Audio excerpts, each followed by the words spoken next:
Hello friends, అందరూ ఎలా ఉన్నారండి? బాగున్నారా? నేను కూడా బాగున్నాను. ఇవాల్టి వీడియోలో ఓల్డ్ రెసిపీస్ అనేవి ట్రై చేశానండి, చూడండి. Welcome back to my channel అమ్మమ్మ గారి కుటుంబం. ఇవాల్టి వ్లాగ్ వచ్చేసి ఫ్రైడే వ్లాగ్ అండి. చక్కగా ఈ వీడియోలో ఒక 2 రెసిపీస్ అనేవి చూడొచ్చండి. వీడియో ఎక్కడ స్కిప్ చేయకుండా చివరి వరకు చూడండి. మార్నింగే మంచి స్ట్రాంగ్గా ఒక టీ తాగితే భలే ఉంటుంది కదండి. డే అనేది మంచిగా స్టార్ట్ అవుతుంది. చక్కగా ఫ్రెష్ అప్ అయిపోయి శుక్రవారం నాడు అమ్మవారికి గజలక్ష్మి కామాక్షి దీపం అనేది వెలిగించుకొని చక్కగా పూజ అనేది చేసుకున్నాను. కామాక్షి దీపం అనేది శుక్రవారం మంగళవారం వెలిగిస్తే చాలా మంచిదండి. అలాగే లక్ష్మీదేవికి పంచవత్తులతో దీపారాధన కూడా చేస్తే చాలా మంచిది. అలాగే శుక్రవారం అంటేనే అమ్మవారికి పూజ అనేది చేస్తాం కదండి. ఆ లలితాదేవికి చక్కగా దీపం అనేది వెలిగించుకొని మనం తాంబూలం అనేది సమర్పించి పూజ అనేది చేసుకోవాలి. ఇలాగా శుక్రవారం నాడు చక్కగా అమ్మవారికి పూజ చేసుకుంటే మనసు అనేది ప్రశాంతంగా ఉంటుందండి. అలాగే ఇల్లంతా కూడా ధూపం అనేది మనం వేసుకుంటే శుక్రవారం నాడు చాలా మంచిదండి.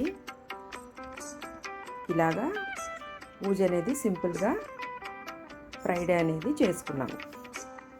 మంగళహారతి అనేది ఇచ్చి అమ్మవారికి ఇలాగ పూజ అనేది పంచవత్తులతో దీపారాధన చేసి పూజ అనేది చేసుకున్నాము.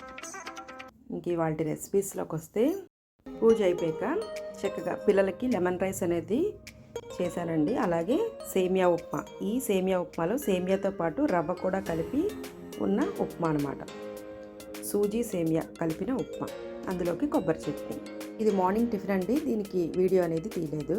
ఇదేంటంటే చారు అండి. చారు అనేది చాలామందికి తెలియదండి. ఇది ఎలా చేయాలంటే, కొద్దిగా మనం గిన్నెలో వాటర్ అనేది తీసుకొని అందులో కొంచెం చింతపండు అనేది నానబెట్టుకొని ఒక 2 పచ్చిమిరపకాయలు, ఒక 1/2 స్పూన్ పసుపు, ఒక 2 స్పూన్ల ఉప్పు, కొంచెం కారం వేసి బాగా కలుపుకొని స్టవ్ మీద పెట్టి బాగా మరగబెట్టాలండి. ఇదే చారు చేసుకుంటారనమాట. కానీ చాలామందికి చారు అనేది తెలీదు. రసం అంటేనే తెలుస్తుంది అనమాట. ఇది మరుగుతూ ఉంటుంది, మళ్ళీ చెప్తాను. ఈరోజు డిష్ ఏంటంటే వంకాయ, బంగాళదుంప, టమాటో కర్రీ అనమాట. దీనికి వంకాయలు, 2 బంగాళదుంపలు, 2 ఉల్లిపాయలు, 4 టమాటాలు, పచ్చిమిరపకాయ, అల్లం ముక్క తీసుకోవాలి. అలాగే బీరకాయ పచ్చడికి ఏంటంటే ఒక పెద్ద బీరకాయ తీసుకుంటే సరిపోతుంది.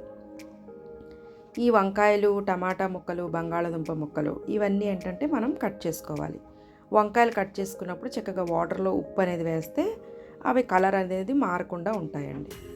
ఇదిగోండి, ఈ విధంగా అల్లం ముక్కలు, పచ్చిమిరపకాయ, ఉల్లిపాయ ఇవన్నీ కట్ చేసుకోవాలి. ఈ బీరకాయ పచ్చడికి ఏంటంటే బీరకాయ తొక్కతో పాటు ముక్కలు కట్ చేసుకొని ఉంచుకోవాలండి.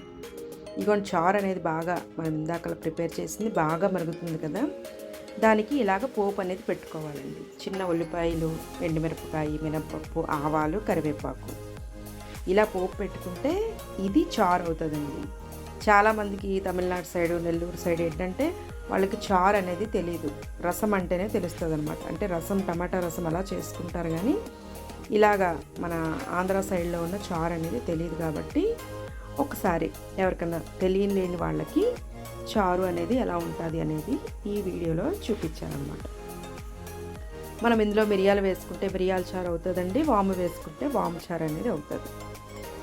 అలాగే వంకాయ, బంగాళదుంప కూరకి ఏంటంటే ప్యాన్ అనేది పెట్టి ఆయిల్ వేసి చక్కగా ఉల్లిపాయలు, పచ్చిమిరపకాయ, అల్లం ముక్కలు, టమాటా ముక్కలు ఇవన్నీ వేసి బాగా వేగాలండి. టమాటాలు ఏంటంటే మూత పెట్టుకుంటే బాగా మగ్గుతాయి. ఇలా మూత అనేది పెట్టుకొని టమాటా బాగా మగ్గిన తర్వాత మనం కట్ చేసుకున్న బంగాళదుంప ముక్కలు, అలాగే వంకాయ ముక్కలు వేసుకొని అటు ఇటు బాగా కలుపుకోవాలి.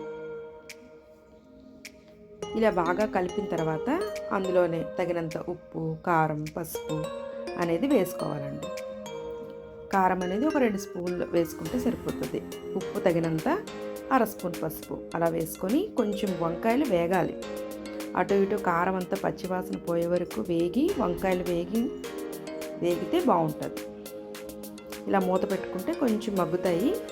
ఆ మగ్గిన తర్వాత వాటర్ అనేది వేసుకొని మనం ఉడకపెట్టుకోవాలన్నమాట. మూత పెట్టుకుంటే బాగా కూర అనేది బాగా దగ్గరికి అయ్యి చాలా బాగుంటుందండి వంకాయ బంగాళదుంప టమాటా కూర అనేది. ఇది చపాతీలోకి కూడా చాలా బాగుంటుంది, రైస్లోకి బాగుంటుంది. అంటే పాతకాలపు రెసిపీ అనేది చెప్పవచ్చు. అలాగే బీరకాయ పచ్చడికి ఏంటంటే స్టవ్ అనేది వెలిగించి ప్యాన్ పెట్టి అందులో ఆయిల్ అనేది వేసి ఆయిల్ బాగా కొంచెం హీట్ ఎక్కిన తర్వాత అందులో మినప్పప్పు, 1 స్పూన్ మినప్పప్పు, అలాగే 1 అర స్పూన్ జీలకర్ర వేసి కొంచెం అటు ఇటు దూరగా వేగిన తర్వాత ఎండుమిరపకాయలు తీసుకోవాలండి. ఎండుమిరపకాయలు ఏంటంటే ఒక 5, 6 అంటే మనకి బీరకాయకి తగ్గట్టుగా తీసుకోవాలి. అలా ఎండుమిరపకాయ వేగిన తర్వాత బీరకాయ ముక్కలు కూడా వేసుకోవాలండి. ఇవేంటంటే తొక్కతోటే వేసుకోవాలి బీరకాయ ముక్కలు పచ్చడి అనేది చేసుకోవడానికి. అందులో కొంచెం పసుపు, ఉప్పు అనేది వేసుకుంటే కొంచెం బాగా మగ్గుతాయి అన్నమాట. చూసారండి, మూత పెడితే బాగా దగ్గరికి అయిపోయాయి కదా. అందులోనే చింతపండు, వెల్లుల్లిపాయలు వేసి కొంచెం అటు ఇటు కలిపిన తర్వాత స్టవ్ అనేది ఆఫ్ చేసుకోవచ్చు. ఇది చల్లారాక మనం మిక్సీ చేసుకోవాలి. బాగా చల్లారిపోయింది కదండి. ఇప్పుడు మిక్సీ జార్లో వేసుకొని ఇంకా మనం ఉప్పు, చింతపండు అన్నీ వేసుకున్నాం కాబట్టి ఏమన్నా సరిపోతే ఇందులో పచ్చడి అనేది గ్రైండ్ చేసుకున్నప్పుడు వేసుకోవచ్చు. ఇలాగా గ్రైండ్ చేసుకుంటే బీరకాయ పచ్చడి అనేది మనకి రెడీ అయిపోతుందండి. చక్కగా అన్నంలోని నూనె వేసుకొని బీరకాయ పచ్చడి వేసుకొని తింటే అద్భుతంగా ఉంటుందండి. ఇవాళ వీడియోలో ఇవేనండి రెసిపీస్. పాతకాలపు రెసిపీస్ అని చెప్పొచ్చండి. చక్కగా బీరకాయ పచ్చడి, వంకాయ కూర అనేది, చారు, ఇవన్నీ పాతకాలపు రెసిపీస్ అన్నమాట. ఈ వీడియో కనుక నచ్చితే అమ్మమ్మ గారి కుటుంబం ఛానల్కి సబ్స్క్రైబ్ చేసి ఒక లైక్ చేయండి. మన ఛానల్కి అమ్మగారి కుటుంబానికి లోగో అనేది ఇలా ఉంటుందండి. ఈ ఛానల్కి సబ్స్క్రైబ్ చేసి లైక్ చేయండి. మరిన్ని రెసిపీస్తో కలుస్తానండి. ఉంటానండి. బాయ్.